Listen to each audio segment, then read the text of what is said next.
Politique, un seul être vous manque, et tout est dépeuplé.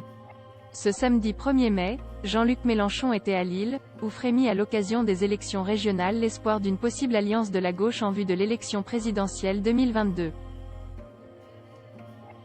L'occasion pour le leader de la France insoumise de rappeler son scepticisme quant à la possibilité pour les différentes formations de gauche de s'unir en un coup de baguette magique, tout en soignant son image de potentiel candidat commun. Car si cette date symbolique reste la Journée internationale des travailleurs, le député des Bouches-du-Rhône l'a transformée en rendez-vous de campagne.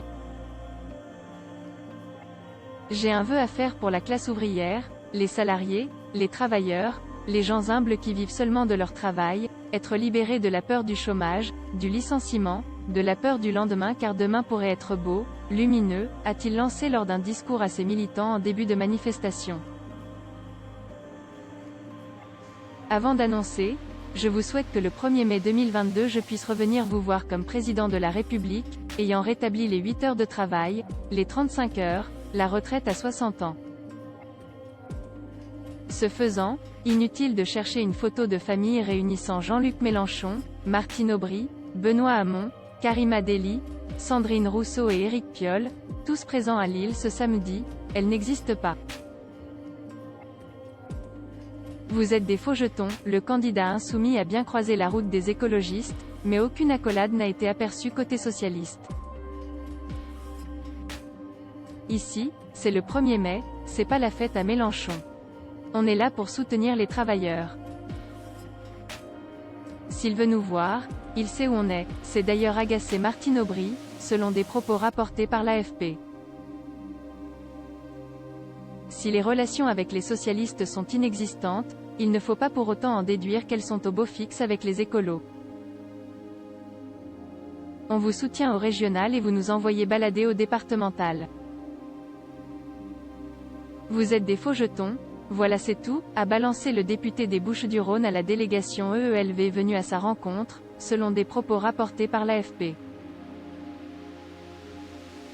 Et alors que la sénatrice écolo Esther Benbassa lui parlait de rassemblement, Jean-Luc Mélenchon a rétorqué. C'est pas vrai Esther. Raconte pas de conneries. Ambiance. Collier de perles de sigle, en des termes plus polissés, le leader de la France insoumise a précisé sa pensée lors du JT de 13h de TF1, durant lequel il était interrogé en duplex. Rappelant qu'il se sentait la vocation d'un candidat commun, Jean-Luc Mélenchon a reproché à la « vieille gauche » d'avoir écarté les insoumis des discussions sur les élections départementales. Nous les insoumis nous avons fait le geste, on pensait que ce beau geste et ce rassemblement auraient un écho. Eh bien pas du tout, a regretté l'élu marseillais. Je n'ai pas envie qu'on patauge dans ces histoires d'appareils, a poursuivi Jean-Luc Mélenchon, qui affirme que tout le monde sait qu'il n'y aura pas d'union à l'élection présidentielle. Raison pour laquelle il poursuit sa campagne et refuse de simuler une « union au rabais » qui ne saurait, selon lui, provoquer l'adhésion des électeurs. Ce n'est pas une affaire de faire un collier de perles avec des sigles, des gens qui ne se supportent pas et qui font un programme avec le plus petit commun dénominateur qui vont entraîner les Françaises et les Français, a-t-il ajouté, considérant que cette option conduirait à une « union au rabais ». Voilà qui annonce la couleur pour ceux qui espéraient voir tous les candidats de gauche faire cause commune pour éviter une réédition du match Macron-Le Pen. À voir également sur le HuffPost, les leaders de gauche, sauf Jean-Luc Mélenchon, réunis à Paris en vue de 2022. Lire aussi Bayou soupçonne Pécresse de faire campagne avec l'argent public en Île-de-France. Julien Bayou et EELV accusés de discrimination après ce visuel sur les boomers.